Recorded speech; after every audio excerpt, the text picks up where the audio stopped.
Ang mga kwento ng pag-ibig, kwento ng buhay, at kwento ng pag-asa dito sa Barangay Love Stories. Love Stories. Mahirap magmahal ng taong walang direksyon ang buhay. Walang pangarap, ika nga. Mga salot sa lipunan at kinaiinisan ng lahat. Ikaw, kapuso, hanggang kailan mo kayang ipaglaban ang pagmamahal mo sa kagaya nila?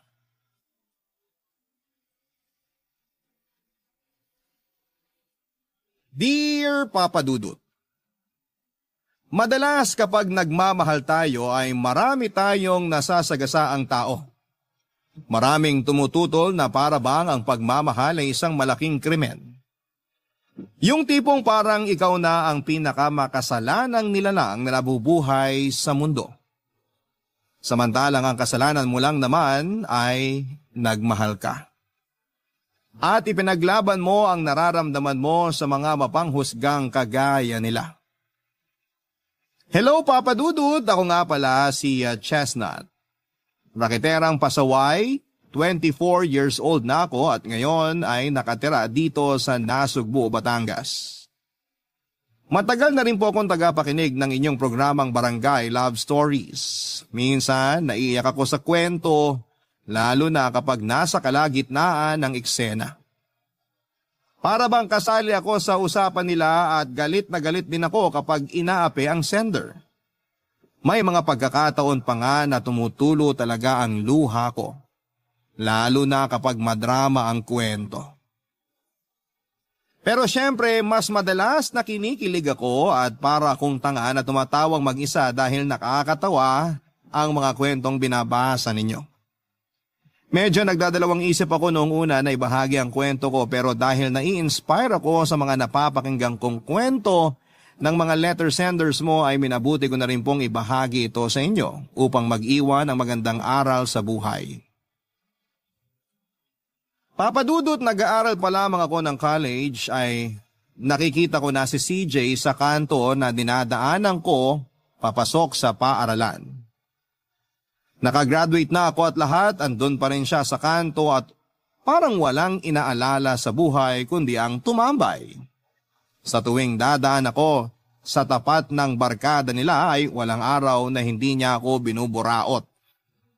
Araw-araw niya akong pinapahanginan ng kung ano-ano at doon ay nagsimula ang kwento naming dalawa, Papa Dudut.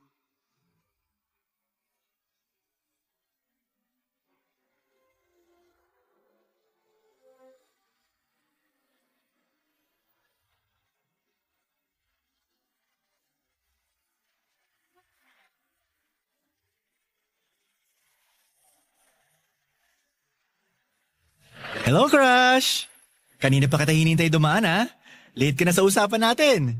Anong usapan? Okay feeling boyfriend lang. Hindi rin makapalang mukha mo, no? Ang taray naman ng bebe ko. Yan ang tipo ko sa babae, mataray.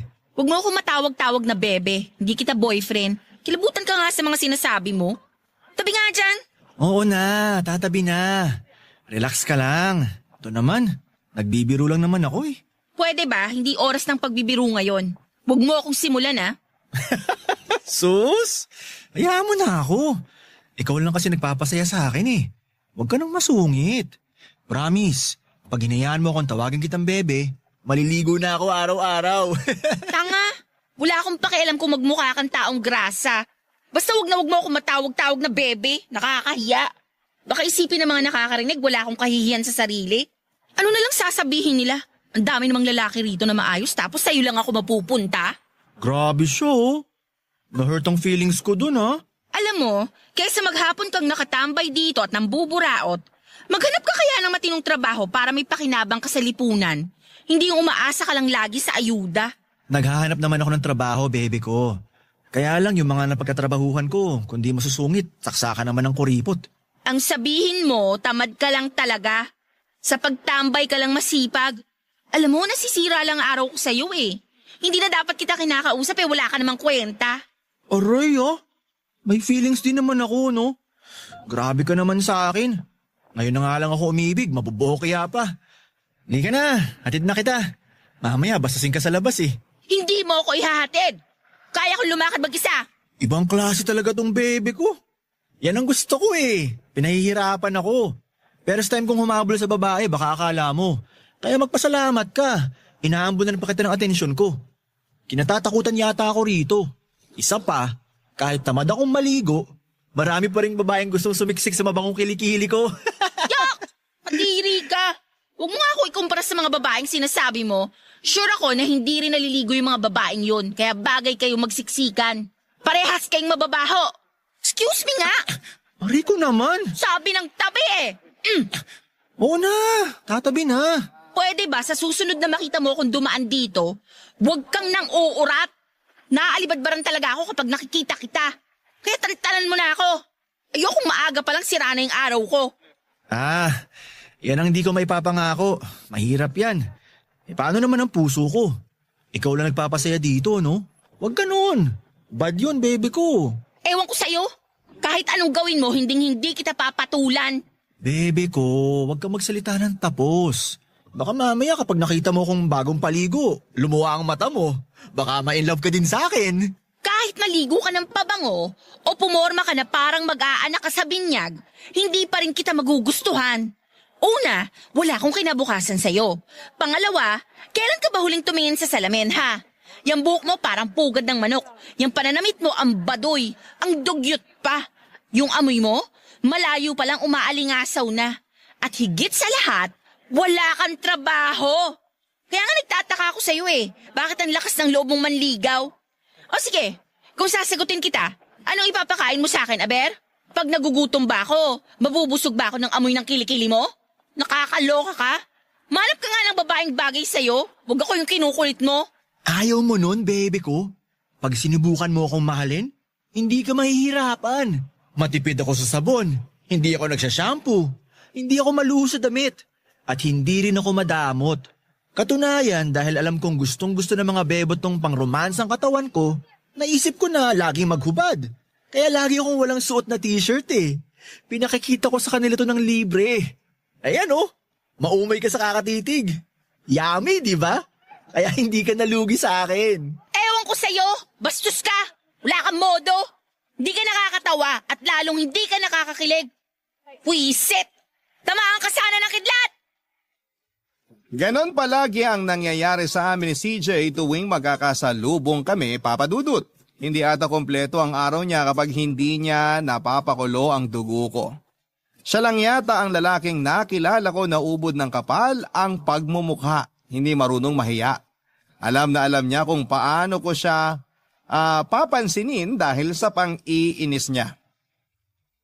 Dumating ako sa punto na kailangan ko pang umiba ng daanan para lamang makaiwas sa kanya, Papa Dudut. Kahit malayo ang iikutan ko ay nagtsatsaga talaga akong maglakad ng malayo, huwag ko lamang siyang makasalubong. Pero sadya nga yata ang mapagbiro ang tadhana, Papa Dudut. Kahit na anong iwas ko ay nakakasalubong ko pa rin siya at nasisira niya ang araw ko. Pero isang araw, naramdaman ko na lamang na parang hinahanap-hanap ko na rin ang pangungulit niya sa akin. Namimiss ko rin pala ang kakulitan niya. Namalayan ko na lamang na hinahayaan ko na siya sa ginagawa niya. Hinahayaan ko na siya na ihatid ako at unti-unti na ring nahuhulog ang loob ko sa kanya. Pero natatakot akong sabihin o ipahalata sa kanya, Papa Dudut. Kahit alam kong nasasaktan siya sa sinasabi ko ay nagpatuloy ako sa pangmamaliit ko sa kanya. Alam kong masakit ang mga salitang binibitawan ko at sobra na ako. Baka kasi sa ginagawa ko ay tantanan na niya ako at mawala ang nararamdaman ko para sa kanya. Pero kada salitang binibitawan ko ay ako rin ang nasasaktan, ako rin ang nahihirapan. Dahil mahal ko na si CJ, Papa Dudut. Mahal ko na ang tambay na kinaiinisan ko at siya na ang dahilan ng araw-araw na pagngiti ko.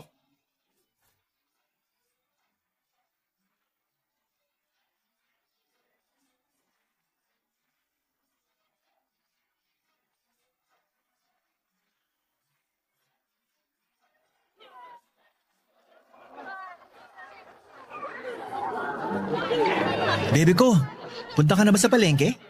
Oo. CJ, may sasabihin ako sa'yo. Makinig kang mabuti ha. Sige, bebe ko.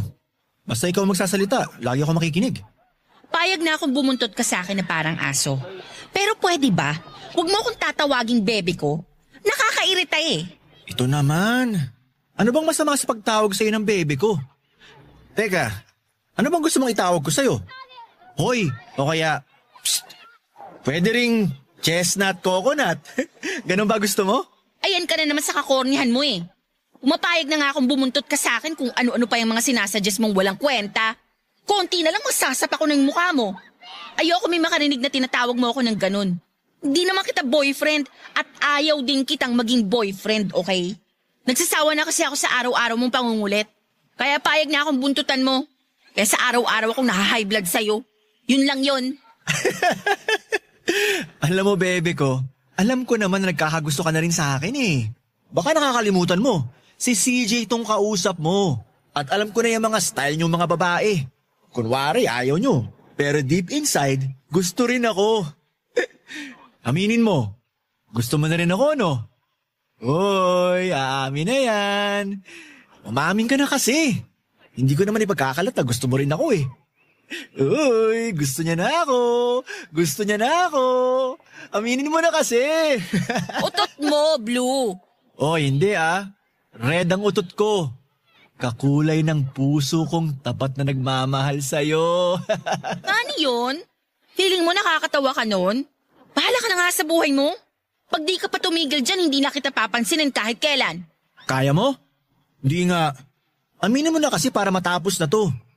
Hayaan mo, pag sinagot mo ako, bukas na bukas, maliligo na ako. Wag lang ngayon ha, wala kasing tubig sa bahay eh. Bukas daw meron na. Teka, amayin ko nga kilikili ko. Okay pa naman. Good pa to. Ano? Payag ka na ba na ikaw na ang bebe ko? Huwag mo nang pigilan. Alam ko namang kinikilig ka eh. Masama daw magpigil ng kilig. Nakaka-UTI. Sige ka, masakit yon. Ano, payag ka na? Hindi, no? Alam mo ka nito. Taas naman ang pangarap mo. Eto naman. Alam ko naman na alangan ako sa'yo eh. May pinag-aralan ka samantalang ako, eto, dakilang tambay lang. Oo, makapal ang mukha ako na mag-ambisyon ng isang kagaya mo. Pero anong magagawa ko? Tinamaan talaga ako sa'yo eh. Sige na, pumayag ka na maging girlfriend ko. Magbabago ako para sa'yo. Maghahanap ako ng trabaho hanggang sa may pagmalaki mo rin ako sa pamilya mo. Oo na, sige na. Aminin ko nang nagugustuhan na rin kita. Yun! Sabi na nga ba eh. Di nga ako nagkamali sa hinala ko. Ang saya ko. Para tuloy gusto kong ipasara ang buong kanto tapos magpainom. Baliw! Akala mo naman may pampainom ka. Papayag na akong maging tayo. Pero secret lang muna ha. Ayoko munang may makaalam. Baka kasi pagmulan pa ng away namin ni Mama yan. Kilala mo naman yun. Sige, payag ako. Kapag successful na akong tambay, pupunta ako sa bahay nyo na nakabarong Tagalog with matching makintab na black shoes para mamanhikan. Ewan ko sa'yo. Tara na nga. I love you, baby ko. I love you too. Naging maayos ang relasyon naming dalawa, Papa Dudut. Hindi naging sagabal ang pagiging tambay niya para maging masaya kami. Nakita ko ang unti-unti niyang pagbabago, naghanap siya ng trabaho at natanggap siya kahit sa construction lang, Papa Dudut. Okay na rin, ang mahalaga ay marangal ang trabaho niya. Doon ko nakilala ang pagkatao ni CJ. Mabait naman pala siya, maalaga at mapagmahal. Lagi niya akong pinapatawa kaya nagiging magaan ang sitwasyon naming dalawa sa kabila ng takot ko kapag nalaman ni ng mama na si CJ lang ang boyfriend ko. Pero dahil sa maliit lang naman ang lugar namin, hindi na itago ng matagal ang relasyon namin ni CJ. Nalaman ni ng mama ang totoo at harap-harapang pinamukha sa akin ni mama na hindi ito karapat-dapat na maging boyfriend ko. Ginawa ni mama ang lahat para maghiwalay kaming dalawa. Ipinapahiya at kinukutya niya kami ni CJ at lahat na yata ng masasakit na salita ay narinig namin kay mama. Halos ikulong ako sa bahay, wag ko lamang makita si CJ. Tuwing lalabas ako kung di ko kasama si mama ay pinapasamahan ako sa pinsang kong lalaki. Pero dahil mahal ko si CJ at naniniwala ako na magbabago siya ay pinaglaban ko ang relasyon naming dalawa. Natuto akong tumakas kahit minsan nasasaktan ako ni mama, mas nanaig pa rin ang pagmamahal ko kay CJ. Madalas kong naririnig na sinasabi sa akin ni mama na ang tanga-tanga ko raw. Pero hinayaan ko lamang siya. Maaring tama si mama. Pero wala namang mali kapag nagmahal, hindi ba? Alam kong pinipilit ni CJ na patunayan sa akin at sa pamilya ko na may magagawa pa siya para magbago. Pero sa tuwing ginagawa niya yon ay para bang sinusundan siya ng kamalasan. Kung di siya nawawala ng trabaho, hindi naman siya natatanggap sa mga pinag-a-applyan niya. Matanggap man siya, lagi namang siyang nakakasama sa mga tinatanggal ng kumpanya. Alam kong gusto nang sumuko ni CJ Papadudut, pero dahil nakikita niya kung gaano ako kapursigidong tulungan siya, ay nagkakaroon siya ng lakas ng loob na lumaban, Papadudut. Barangay Love Stories. Barangay Love Stories. Walang araw na hindi ako inaaway ni Mama, Papadudut.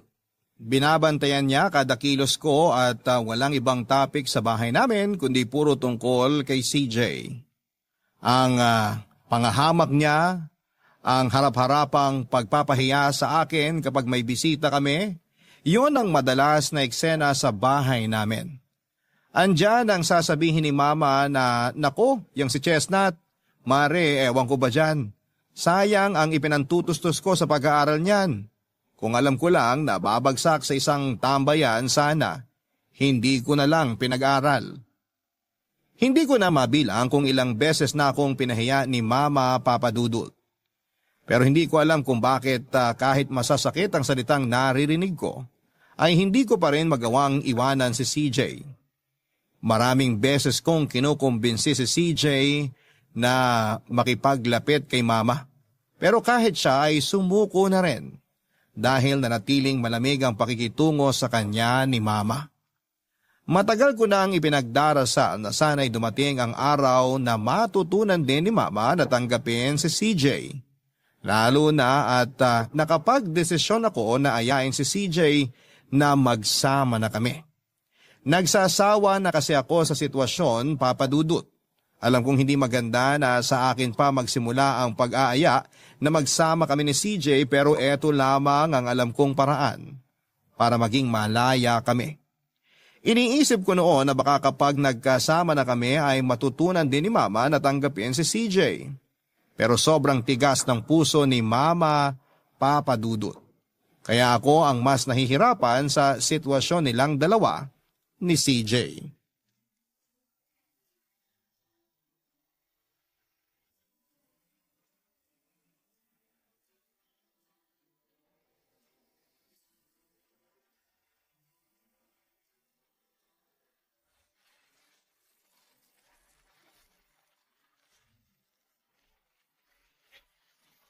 Oh, bakit ngayon ka lang? Maaga kang umalis kanina. Dumiretso pa ho kasi ako kay na Lloyda. Kinuha ko yung damit na pambenta. May mga bagong dating ho kasi siyang paninda, kaya inagahan ko na para hindi ako maunahan. Buong araw ka na wala, Chestnut. Huwag mo sabihin maghapon ka rin namili ng paninda niya. Akin na nga yung pinamili mo sa palengke. Ito.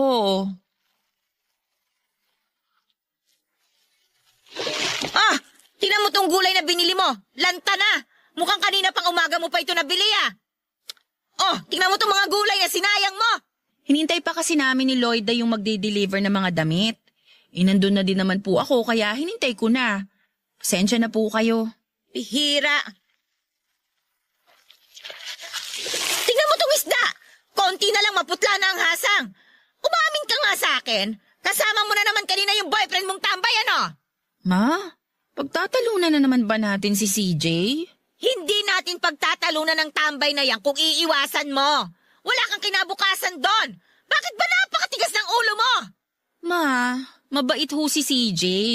Pinipilit naman ho niyang magbago. Naghahanap naman ho ng maayos na trabaho yung tao. Naghahanap ng trabaho? Eh paano makakahanap ng trabaho yon?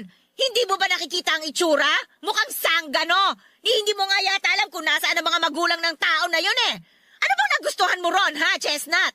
Hindi kita pinag-aral sa maayos na eskwelahan para lamang mauwi sa isang tambay na kagaya niya. Ma, ano ba? Bakit ba galit na galit kayo kay CJ? Wala naman siyang ginagawang masama sa inyo. Pinipilit niyang ilapit ang sarili niya sa inyo, kayo lang ang may ayaw. Hanggat hindi ka nagigising sa katotohanan na walang kwenta ang boyfriend mo na yon, hindi kita titigilan. Nanay mo ako! Sa unang kita ko pa lang sa lalaking yon, alam kong wala siyang magandang may dudulot sa'yo. Kapag hindi mo tinigilan ang kagagahan mong yan, ako ang gagawa ng paraan para maghiwalay kayo. Hindi niyo pwedeng gawin yan, Ma, dahil ako ang makakalaban niyo.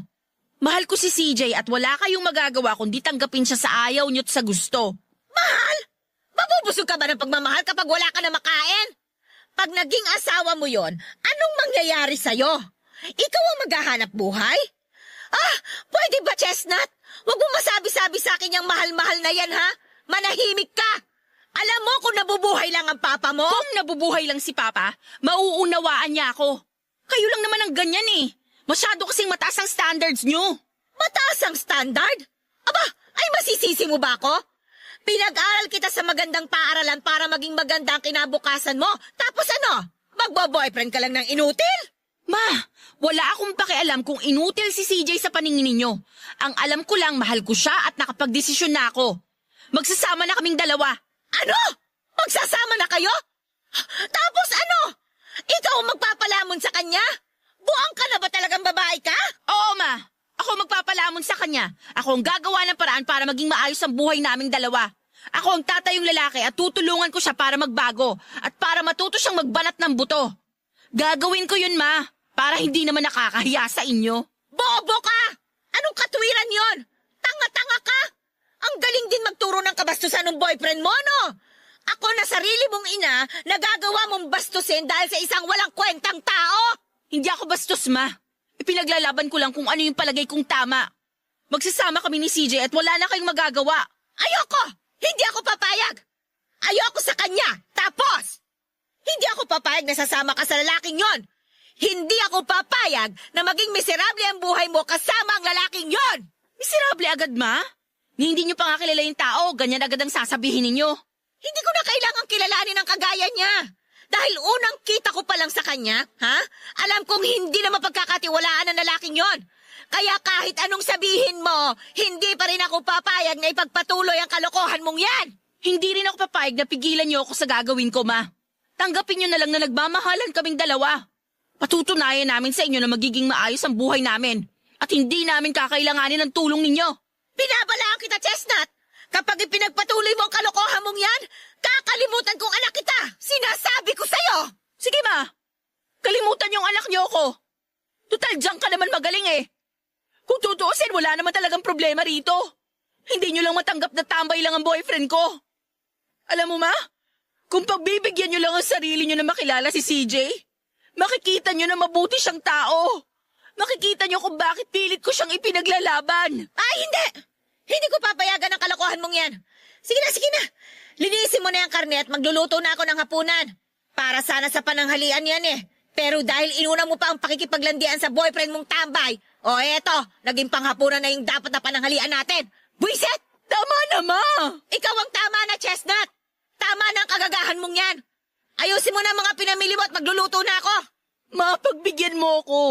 Pangako, kapag hinayaan mo kami ni CJ, gagawin ko lahat ng gusto nyo. Hindi na ako tatakas, hindi na ako aalis. Papupuntahin ko na lang dito si CJ sa bahay. Hindi! Mas lalong hindi ko kaya na pupunta dito ang lalaking yon. Isipin ko pa lamang na nasa loob ng pamamahay ko ang lalaking yon. Naaalibad-bara na ako. Mahal ko si CJ, Ma. Mahal na mahal ko siya. Hindi ko kaya na mawala siya sa akin. Hindi ko kaya, Ma. Hindi mo kaya? Bakit? Mamamatay ka ba kung mawawala ang batugan na yun sa buhay mo? Kaya pala ganun na lang ang sinasabi ng mga kapitbahay natin eh. Ikaw naman pala talaga ang naghahabol sa inutil na yon. Hindi ka ba nahihiya sa sarili mo? Kababae mong tao, parang ikaw pang lumalabas na patay sa gago na yon. Umayos ka nga, Chestnut! Pag ako nainis talaga, ipagugulpi ko yung lalaking yun eh! Yan ang huwag niyong gagawin, Ma. Dahil baka... Baka ano? Ha? Baka ano? Ako pa ngayon ang tinatakot mo? Sobra na ang ginagawa mong kabastusan sa akin ah. Nanay mo ako. Dahil lang sa lalaking yun, nagagawa mo akong lapastanganin ng ganyan? Hindi ka ba naaawa sa akin? Mahal mo ang lalaking yun? Eh ako, mahal mo ba ako? Mahal kita, Ma. Kaya lang, sawang-sawa na ako. Lagi mo nalang pinamumukha sa akin kung gaano ka walang kwenta si CJ. Imbis na kilalanin niyo muna yung tao, mas pinakikinggan niyo pa ang sinasabi ng iba. Mas naniniwala pa kayo sa mga chismosa. Ako ang anak mo, Ma. Dapat sa akin kayo naniniwala. Kahit anong gawin mo, hindi ko magugustuhan ang lalaking yun para sa'yo. Kapag ipinagpilitan mo ang gusto mo, mamumuhay kang mag-isa. Tandaan mo yan! Sige, ipagpatuloy mo ang kahibangan mo sa lalaking yan. Kalilimutan ko talaga na anak kita. Ma, hindi naman natin kailangang umabot sa ganun eh. Hanggat ipinagpipilitan mo ang kalokohan mo sa lalaking yon, mawawala ang katahimikan sa bahay na ito. Sige na, ayusin mo na yan at magluluto na ako. Tigilan mo na yung kakadrama mo. Busalan ko yung bunganga mo nang makita mo eh. Kanina pa ako nagugutom at kanina pa ako bisit sa'yo.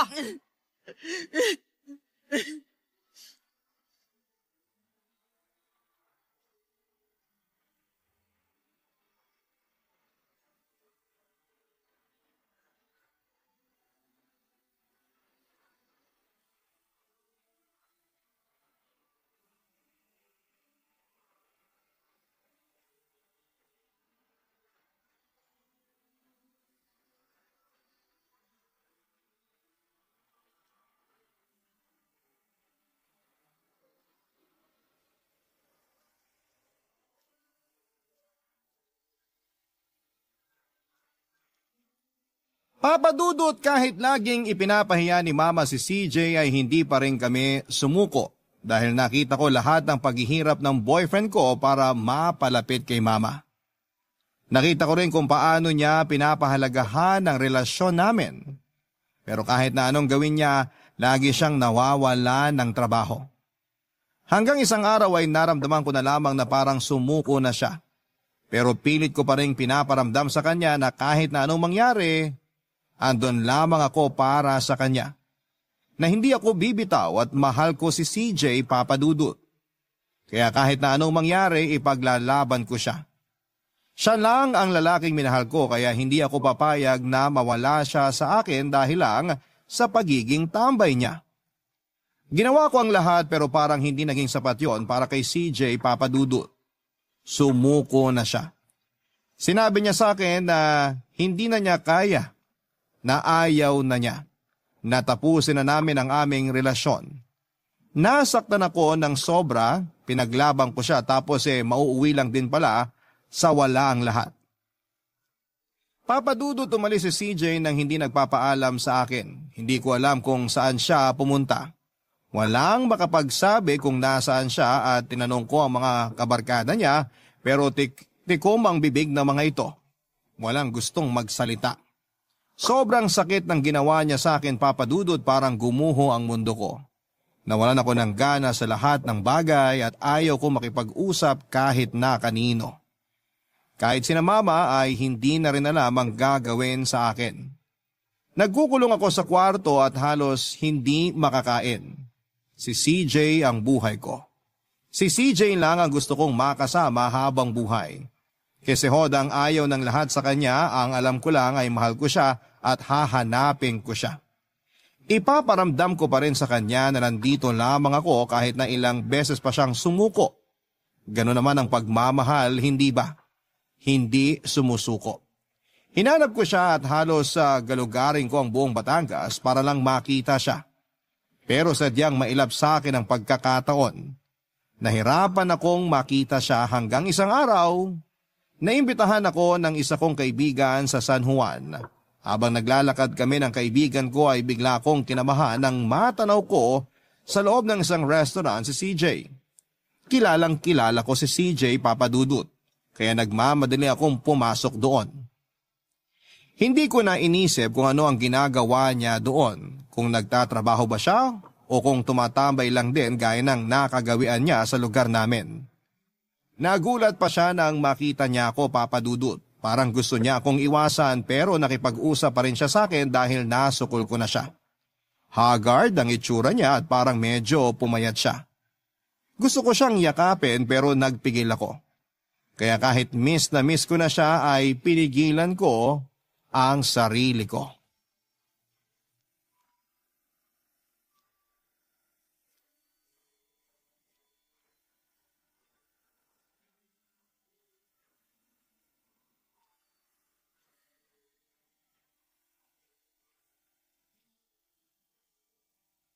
Kumusta ka na? Eto, okay naman. Ikaw, kumusta ka na? Hindi ako mabuti. Alam mo naman siguro kung bakit, di ba? Chestnut, mahal kita. Alam mo naman yun, di ba? Pero pagod na ako. Ayoko na. Hirap na ako. Lahat na lang na ginagawa ko walang nangyayari. Maigi pa nung tambay ako, wala akong pinoproblema. Ganun na lang yon? Susuko ka na lang kaagad? Akala ko ba kaya natin? Akala ko ba sasamahan mo ako habang buhay? Asa na yung CJ na una kong nakilala? Yung masiyahin, yung lagi akong pinapatawa, yung hindi sumuko na suyuin at ligawan ako. Wala na yun. Hindi ko na rin alam kung saan napunta ang gagong yun. CJ, ano ba? Ano bang nangyayari sa'yo? Bakit ka ba nagkakaganyan? Mahal kita. Hindi pa ba sapat yun? Hindi pa ba sapat yun para lumaban ka? Akala ko ba matibay ka? Asa na yung yabang mo nung kinukulit mo ako? CJ, huwag naman ganito. Ay, hindi mo pa ba nakikita? Talo na ako. Wala na mangyayari sa akin. Tama ang mama mo. Habang buhay na akong tambay. Walang patutunguhan ng buhay. Ang labo mo naman eh. Pumasok ka sa buhay ko, tinanggap kita, ipinaglaban kita. Ginawa ko ang lahat tapos ganito lang ang gagawin mo? CJ, simple lang naman ang problema natin eh. Bakit ba kailangan nating palakihin? Simple? Kahihiyan mo nakataya dito. Kapakanan mo. Hindi mo ba nakikita? Talunan ako. Hindi tayo bagay. Huwag mo sayangin ang buhay mo sa akin. May pinag-aralan ka. Maganda ka. Madali ka makakahanap ng lalaking pwede mong ipagmalaki. Hindi yung kagaya ko na walang kwenta. Walang kwenta? Sana naisip mo yan bago mo ako ginulo. Bago ka pumasok sa buhay ko. Sumugal ako sa'yo. Kahit na alam ko na mahihirapan akong baguhin ka. Sumugal ako, CJ. Sumugal ako dahil mahal kita. Hindi pa ba sapat yun? Tapos ngayon ano? Sasabihin mo sa akin na humanap na lang ako ng iba? Hindi, CJ. Hindi ako papayag. Nagawa ko ng sumugal noon. Susugal uli ako ngayon. Chestnut, ayoko na. Ano bang mahirap intindihin sa sinabi ko? Ayoko na. Maghiwalay na lang tayo. Alam kong masakit dahil sa halip na ikaw makipaghiwalay sa akin, ako pa nakikipaghiwalay sa'yo. Pero ayaw mo kasing makinig eh. Oo, mahal kita. Pero hindi sapat yung pagmamahal na yun para manatili ako sa tabi mo. Naaawa ako sa'yo sa tuwing naririnig ko ang sinasabi ng mga tao tungkol sa atin. Kapag pinagtatawanan ka nila dahil akong pinatulan mo. Masakit sa akin lahat ng yun. At hindi ko kayang makita na nahihirapan ka ng dahil lang sa akin. Wala kang kinabukasan sa akin. Wala akong maipagmamalaki sa pamilya mo. Hindi, CJ. Hindi kita iiwan. Di ba may plano pa sana tayo na magsama? Kaso bigla ka namang nawala. Bumuna tayo ng pamilya. Ituloy na natin yung plano natin na magsama at sabay tayong lalayo. Sabay tayong bubuo ng pangarap na tayo lang. Tapos ano? Kapag hindi na natin kayang abutin yung mga pangarap na yon, babalik tayo sa ganito? Uuwi ako sa inyo? Tapos aalipustahin na naman ako ng pamilya mo? Tama na, Chestnut. Tapusin na lang natin to. Hindi ako papayag, CJ. Hindi tayo maghihiwalay. Chestnut, may iba na akong gusto. Hindi ako naniniwala. Sinasabi mo lang yan para layuan kita. Totoo ang sinasabi ko. At okay kaming dalawa. Malaya kami. Maayos ang samahan namin. Pareho kaming walang direksyon ng buhay.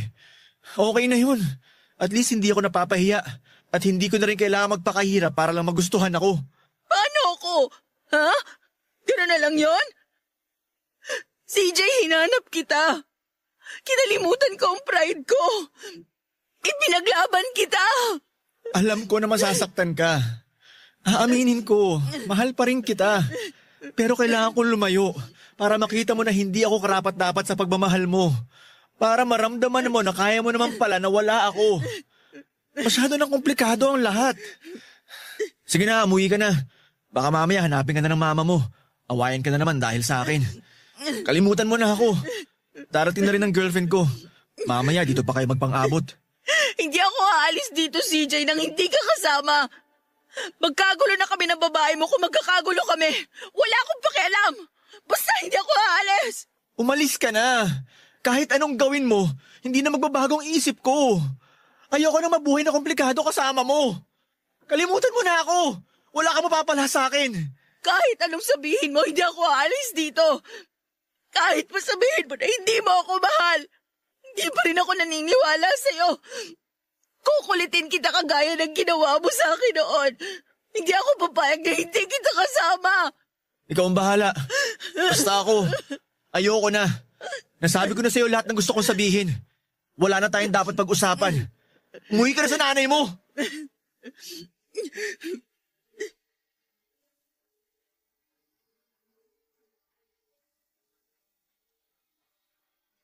Hindi ko pa rin nabago ang isip ni CJ na huwag makipaghiwalay sa akin ng mga oras na yon, Papa Dudut. Iniwan niya talaga ako at hinayaan na umiyak. Hindi ko inisip na magagawa niya sa akin yon. Ang sakit-sakit dahil mahal na mahal ko siya. Kahit na ilang beses niya akong pinagtabuyan ay hindi pa rin ako nasiraan ng loob. Hindi ako sumuko. Nabaliktad man ang pangyayari at ako na ang naghahabol sa kanya ay wala akong pakialam. Isa lamang ang alam ko sa ngayon. Sabay naming aayusin ang buhay namin ng magkasama at patutunayan sa lahat na kaya namin, hindi ko siya susukuan, Papa Dudut, hinding-hindi. Alam ko na mahal niya ako at pilit niya lang na pinapalayo ako sa kanya dahil sa sitwasyon namin. Ilang beses kong ipinaunawa sa kanya na hindi naman malaki ang problema naming dalawa. Simple nga lang kung tutuusin. Pinapalaki lang ng insecurities niya. Hindi naman kailangang maging madrama kung sabay kaming maninindigan sa isa't isa. Pero dahil sa pride niya, lumaki ang problema, Papa Dudut. Kahit gano'n ang ugali niya ay pinilit ko pa rin siyang unawain. Pinilit ko pa rin ipaintindi sa kanya ang lahat-lahat. Papa Dudut, alam ko na darating ang araw na babalik ang dating saya ng relasyon namin at gaya ng ginawa niyang pangungulit sa akin noon, ay magiging masaya kami at magmamahala ng gaya ng dati. Kung noon siya ang hindi sumuko para mapasagot ako, ngayon naman ako ang mangungulit at hindi susuko sa kanya. Papa Dudut. Barangay Love Stories. Barangay Love Stories. Aaminin ko na nahirapan ako at halos sumuko na rin para lamang maging maayos muli kami. Pero habang pinipilit ko, pakiramdam ko ay mas lalo siyang lumalayo sa akin. Hindi ako aalis sa San Juan, Papa Dudut, nang hindi ko siya kasama. Ipinangako ko yon sa sarili ko, Papa Dudut. Kasi hodang magmukha akong tanga, gano'n naman ang nagmamahal, hindi ba? Nagiging tanga. Hindi ko na nga naisip na nagagalit na sa akin si Mama dahil ilang araw na akong hindi umuuwi. Ang mahalaga kasi sa akin si CJ at ang relasyon namin, liligawan ko siya hanggang sa mapa-oo ko siya. Pipilitin ko siyang sumama, sukdulang talian ko siya at kalad ka rin pabalik ng nasugbo. Ganon kasi ang alam ko kapag nagmamahal. Hindi dapat sumusuko at hindi dapat basta bibitaw. Laban lang ng laban. At lalaban ako hanggat mahal ko siya. Nakiusap ako sa kaibigan ko na sa kanila muna ako habang inaayos ko ang relasyon namin ni CJ. Mabait naman po ito at pumayag. Pero palagi pa rin niya akong pinapaalalahanan na hindi na tama ang ginagawa ko. Alam ko naman, Papa Dudut, na mukha na akong gaga sa mga pinaggagawa ko pero wala akong pakialam. Ang alam ko lang ay mahal ko si CJ at handa akong gawin ang lahat. Magkasama lang kami habang buhay. Nahirapan akong kumbinsihin siya, Papa Dudut, Lalo na at harap-harapan ang ginagawa niyang pambabaliwala sa akin. Pinangahawakan ko pa rin ang sinabi niyang mahal niya pa rin ako at ang pagmamahal na yon ang gagamitin ko para bumalik siya sa akin. Gaano man kahirap, handa akong magtiis. Sintigas man ang bato ang puso niya, mapapalambot ko yon dahil sa pagmamahal ko.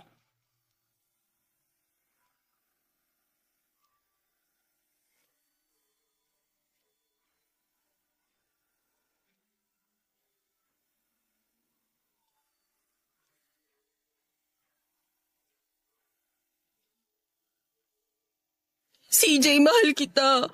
Huwag mo naman akong pahirapan ng ganito. Chestnut, huwag kang umiyak dito. Baka akalain ng mga dumadaan, inaano kita. Wala akong pakialam sa kanila. CJ, mahal kita. Magsama na tayo. Ako ang bahala sa lahat. Ako ang bahala kay Mama. Sige na, pumayag ka na. Chestnut, naloloko ka na ba? Magsasama tayo? Wala akong matinong trabaho. Wala akong ipapakain sa'yo. Pambili nga ng sarili kong pagkain, di ko alam kung saan kukunin eh. Tapos magsasama pa tayo? Nahihibang ka na ba talaga? Oo, nahihibang na ako. Oo, tanga ako. Naloloko na ako. Hindi mo ba nakikita kung gaano kita kamahal? Chestnut, alam na alam mo kung anong nangyayari sa ating dalawa, hindi ba?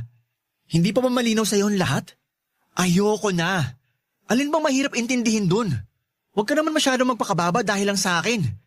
Wala akong kwentang tao. Hindi mo ba nakikita yun? Nakikita ko, CJ. Nakikita ko kung anong klaseng tao ka. Nakikita ko kung anong buhay meron ka. Pero ang gago mo eh. Tulungan mo rin naman ako. Magtiwala ka naman sa akin na kaya kitang tulungan. Sabay tayong aangat. Sabay nating aayusin ang buhay natin ng magkasama. Magtiwala ka lang sa akin. Hindi kaya na konsensya kung makitang nahihirapan ka. Kung magsasama tayong dalawa, ano mangyayari sa atin? Ikaw magdadala ng pamilya? At ako ano? Palamunin? Aasa sa'yo? Tapos ano? Tatawagin akong pabigat? Walang silbi? Under? Ganon? Hindi ganon yun, CJ. Hindi ganon? Ano pala kung di ganon? Sabay nating aayusin ang sarili natin. Sabay tayong magsisikap. Ipapakita natin sa kanila na kaya natin. Na hindi ka basta tambay lang. Nandito lang ako, CJ. Magsama tayo. Sabay tayong aangat pa nga ako. Paano kung matalo uli ako? Paano kung hindi ko pala kaya? Babalik na naman tayo sa dati? Kaya natin, CJ. Kaya natin. Basta magtiwala ka lang sa akin. Nakakatawa, no? Dati akong habol ng habol sa'yo. Pero ngayon, baliktad na. Nakukuha mo pang magbiro sa lagay natin ngayon. Teka, ibig bang sabihin niyang pagbibiro mo? Payag ka nang magsama tayo? Magpapakipot muna ako ng konti. Hindi ako easy to get, no? Anong akala mo sa akin? Kaladkaring lalaki? Pumayag ka na kasi. Huwag ka nang magpakipot. Ay, halika nga rito. Bakit ba ang hirap tumanggi sa'yo? Pakis nga. Sige, payag na ako. Pero tutulungan mo ako ha? Oo naman. Pero sandali. Totoo ba na may bago ka ng girlfriend? Wala. Gawa-gawa ko lang yun. Wala kasi akong ibang alam na paraan kung paano kita itataboy eh. Alam ko naman na mahal mo pa rin ako eh. Kaya nga hindi kita sinukuan. Kahit nga nagmumukha na akong tanga, habol pa rin ako ng habol sa'yo. Ewan ko ba? Bilib nga ako sa'yo eh. Akalain mong di ka nagpatalo? Tibay ng alindog ko, no? Pakipot ka pa nung una. Tapos ngayon, ikaw ang habol ng habol. Yabang mo. Ay, nga pala. Pagbalik natin sa Nasugbu mamaya, magpapaalam na ako kay Mama. Sasabihin ko na magsasama na tayo. At kung hindi niya ako payagan, tatakas ako. Sigurado ka na ba talaga? Akong kinakabahan sa gagawin natin eh.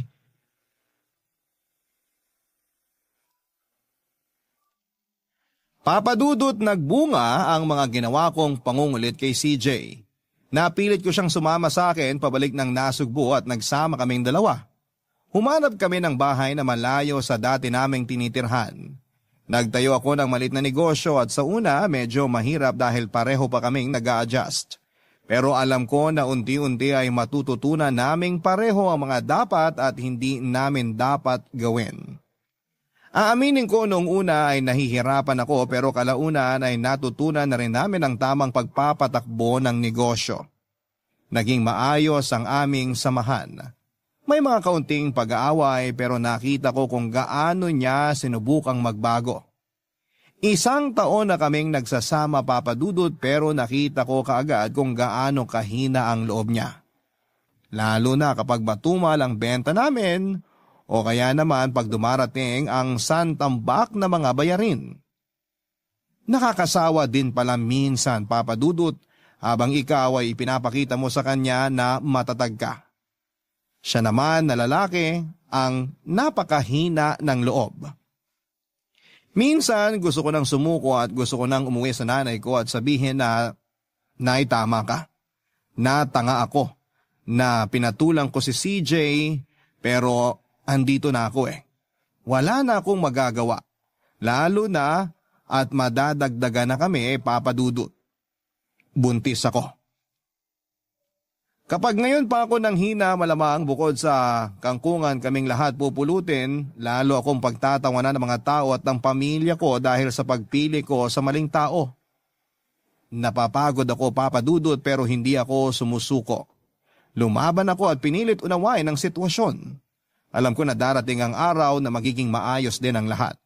Magiging maganda rin ang buhay namin ni CJ kahit na patuloy siya ang inaalipusta ni Mama, kahit malayo na kami sa kanya.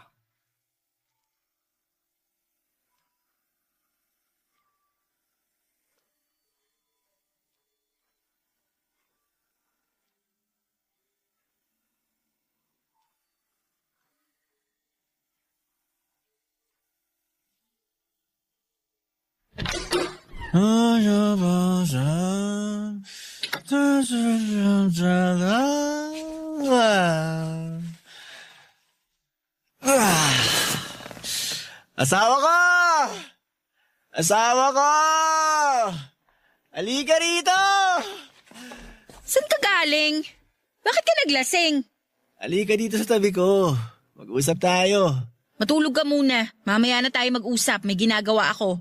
Upo ka dito sa tabi ko. Dahil may chismis ako sa'yo. Alam mo ba? Nakita ko nanay mo kanina. Nagmano ako sa kanya. Galing ka ron sa atin? Oo, bumisita ako. Namiss ko kasi mga tropa ko eh. Hindi na ako nagpaalam sa'yo kasi busy ka kanina. O anong sabi ni Mama? Wala naman. Inalipos na lang naman niya ako. Tinawag pa rin akong palamunin at pabigat sa harap ng maraming tao. Ayos talaga yung nanay mo, no? Walang tigil ang bunganga. Walang kakupas-kupas sa pangmamaliit sa akin. Ano bang kailangan kong gawin para magustuhan ako ng nanay mo? Sinikap ko naman Sinikap ko na magbago. Pero ano magagawa ko? Sa ganito lang talaga ako eh. Oo, wala akong natapos kagaya mo. Mahirap ako. Tambay ako. Pero, inalagaan naman kita. Di kita sinasaktan. Minahal kita. Yun nga lang, sablay ako sa pagtataguyod ng buhay natin. Pero kahit tambay ako, hindi naman ako masamang tao, di ba? Yung iba nga dyan, may pinag-aralan nga, pero bastos naman. Nananakit ng asawa at kung ano-ano pa. Hindi ako ganon, di ba? Mabait ako. Hindi naman ako. Tingnan mo tong taong to.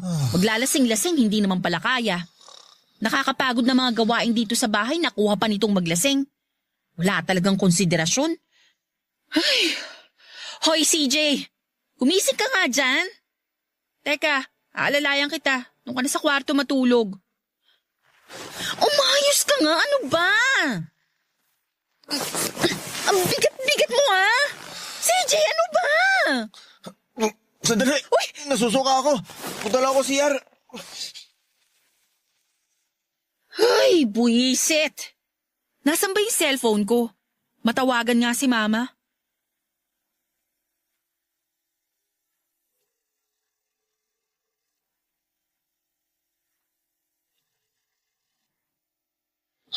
Napatawag ka. Anong kailangan mo? Ma, nagkita raw kayo ni CJ? Oh, bakit? Ano na naman ang sinumbong ng batukan mong asawa sa'yo? Sinisiraan na naman ba ako? Ma, pwede ba tigilan nyo na si CJ? Maayos na ho siya. Ako nang nakikiusap sa inyo. Pabayaan nyo na kami. Pabayaan? O ano bang ginagawa ko? Hindi nga ba't pinababayaan ko na kayo? Lumayas ka sa bahay at pinili mo ang lalaking yan. Hinabol ba kita? Hindi, di ba? Pinakialaman ko ba ang buhay ninyo kahit na masakit sa akin ang ginawa mo? Nanay mo ako. Pero mas pinili mo magpakatanga sa lalaking yan. Saan ba ako nagkulang sa'yo, ha? Ginawa ko ang lahat para mapabuti ka. Pinagsalitaan ko na naman ang masama yung asawa mo kanina. Pero masisisi mo ba ako? Nanay mo ako at hindi ko gusto na mapahamak ka. Hindi ko rin gusto na naaabuso ka niya. Akala mo ba ganun kadaling tanggapin ang lahat? Magiging nanay ka rin. Mauunawaan mo rin ako pagdating ng araw.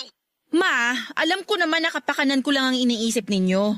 Pero sana naman bigyan nyo ng pagkakataong magbago si CJ. Kundi man para sa akin, para na lang sa magiging apo ninyo. Hindi ba mas maganda kung maayos tayong lahat na palalakihin natin ng baby namin ng masaya tayo? Ma, wala naman akong ibang hinihiling sa inyo. Kaya please, pagbigyan nyo na ako. Hindi.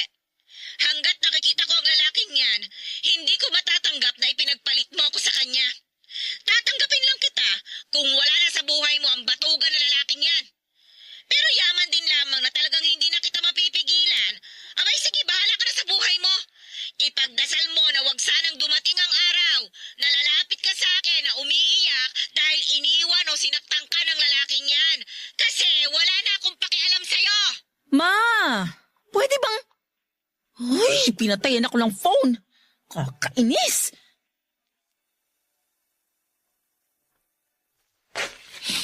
Ay, guminahawa pakiramdam ko matapos kong sumuka. Mahal, nung oras na? Mag-aalas 9 na ng gabi. Maglinis ka na ng katawan mo't kakain na tayo. Di ka pa kumakain? Hindi pa. Hinintay talaga kitang dumating para may kasabay akong kumain. Hindi mo na sana ako inintay. Alam mo naman na hindi ka dapat nagpapalibas ng gutom eh. Masama sa buntis sa nalilipasan. Ay, nga pala. Bebe ko, pasensya na kanina. Namiss ko lang talaga yung dati nating lugar, kaya pumasyal ako. Nayaya kasi ako ng mga tropa. Pero promise, di na mauulit. Siguraduhin mo ah. Maupo ka na, kumain na tayo. Simula sa araw na to, di na ako magpapasaway. Pipilitin ko maging matatag para sa'yo at para sa magiging baby natin. Pero bebe, yung kay mama mo, hindi ko maipapangako na hindi ko siya papatulan paminsan-minsan ha. Pero gagawin ko pa rin ang lahat para mapatunayan sa kanya na kahit ganito lang ako, pwede pa rin ako magbago. Basta bebe, wag mo kong susukuan ha. Ay, salamat din bebe. Mula ngayon, sabay nating aayusin ang buhay natin. Magsisikap tayo para sa anak natin. Magsisikap tayo para sa pamilya natin. At si mama, hayaan na lang muna natin siya. Darating ang araw na hindi rin makakatiis at lalapit din sa atin yun. Lalo na kapag nakita niya ang apo niya. Pakis nga ako? I love you, bebe. I love you too, bebe. Kain na tayo. Uy, mukhang masarap ng luto mo ah. Nilagang baboy. Sakto sabaw nito. Pampababa ng amats.